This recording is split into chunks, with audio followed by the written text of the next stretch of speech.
후방통센터입니다. 유한타증권의 이종엽 과장님 연결돼 있습니다. 과장님 안녕하세요. 네, 안녕하세요. 네, 주요 아시아 경제 대부분 하락세입니다. 니케이, 상하이 종합, 항생도 방금까지 하락세였는데 지금 등락을 좀 반복하면서 보합권에서 움직이는 모습 확인할 수가 있어 보이는데요. 자, 아무래도 좀 미국발 찬물이 아시아 증시를 좀 덮치지 않았나 하는데 이 금요일 중국 증시 시황부터 좀 살펴주시죠. 네, 오늘 상해 종합지수 같은 경우에는 이제 3,400선이 좀 심리적 저항대로 좀 작용을 하고 있는 모습인데요. 아무래도 좀 작년 연말부터 전일까지 해서 이제 9거래일 연속 상승했다라는 점을 생각을 한다고 보게 되면은 이 정도 주가 조정 수준은 이제 크게 무리는 없어 보입니다. 오늘 업종별 흐름을 보게 되면은 아무래도 이제 연초 지금 석유화학 업종과 이제 석탄 업종이 이제 그 강세를 좀 보였었는데요.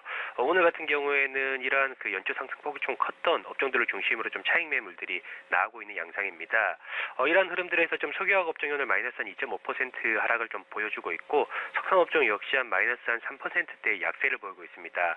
다만 좀 시장이 좀 전체적으로 약함에도 불구하고 오늘 그 강세를 좀 보여주고 있는 부분들이 신비 정보입니다. 저희가 이제 연초 유망 종목으로도 좀 말씀드렸던 종목인데 신비 정보 같은 경우에는 이제 중국 내 음성 인식 기술에서는 이제 독보적인 시장의 지배력을 가지고 있는 기업입니다. 이러한 신비 정보 같은 경우에는 전일 새벽 CES에서 인공지능 스피커인 좀 메비우스를 좀 공개한 역량에 따라서 오늘 전체적인 좀 시장 약세에도 불구하고 좀 8%대 넘는 강세를 보여주고 있는 부분들이 오늘 시장의 좀 특징적인 흐름이라고 볼 수 있을 것 같습니다. 근데 아시아 증시 비롯해서 좀 글로벌 증시 새해 들어서 급등한 데 따른 좀 지수 고점 피로감이 연출이 되고 있는 게 아닌가 하는데요. 자, 그럼 오늘 주요 이슈 그리고 관심 종목은 어떤 거 짚어보면 좋을까요? 네, 오늘 첫 번째 이슈로는 이제 중국 내 모바일 게임 시장 확대에 대한 부분들을 말씀드리도록 하겠습니다. 2016년 중국 내 모바일 게임 시장 규모는 이제 전년 대비 이제 81.9% 증가한 1,022억 위안으로서 이제 원화로는 이제 17조가 넘는 상당히 이제 큰 시장으로 좀 성장을 했습니다.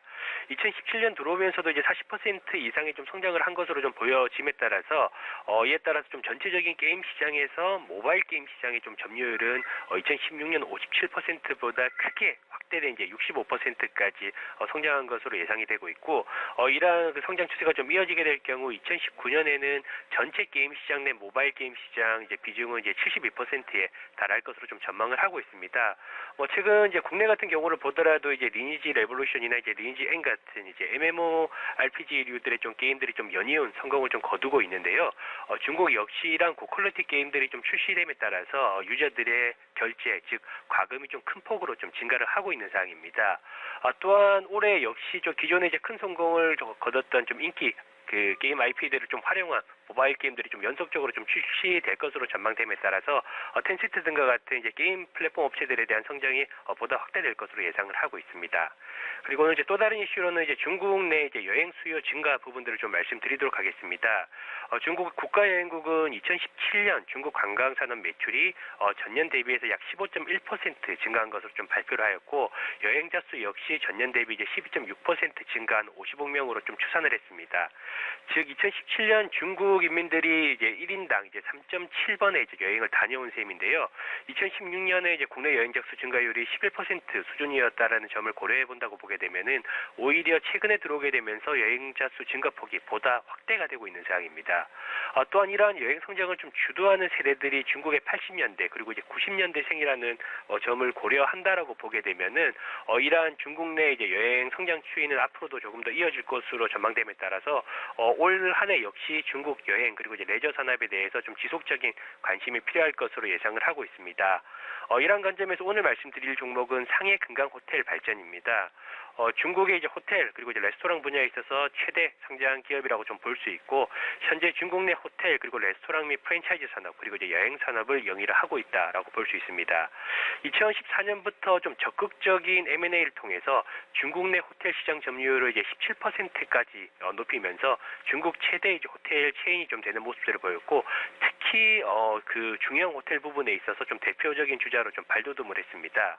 여기에 이제 중국 주요 지역에 걸친 영업망을 활용해서 멤버십 통합 관리라든지 보다 효율적인 체계 관리를 좀 구축함에 따라서 올해부터는 이제 본격적인 이익 개선도 좀 기대가 되고 있는 상황입니다. 또한 상해 디즈니랜드 개장에 따라서 좀 장기 호황이 좀 기대가 되고 있는 상황인데요. 상해 디즈니랜드 같은 경우에는 이제 2016년 관객 수가 이제 730만 명, 그리고 2017년 같은 경우에는 1,350만 명으로 좀 크게 급증을 한 만큼 이러한 디즈니랜드 관광객 수 증가에 따른 당사 호텔 수요 역시 함께 좀 증가할 것으로 기대를 하고 있습니다.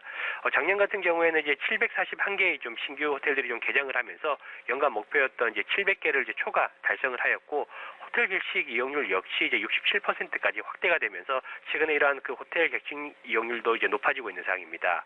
앞서 언급드렸던 것들처럼 중국 내 이제 여행 수요 확대에 따라서 특히 이제 중국 내 이제 중형 호텔 부분에서 좀 압도적인 인지도를 가지고 있는 동사의 좀 장기적인 수혜가 예상되는 만큼 현재 주가 수준에서 좀 관심을 가질 필요가 있다라고 정리드리도록 하겠습니다. 네, 중국 내 모바일 게임 시장 이슈까지 살펴봤고요. 또 중국의 여행자 수 증가로 인한 수혜주로는 상해 금강 국제호텔 발전까지 함께 살펴봤습니다. 과장님 감사합니다. 네, 감사합니다.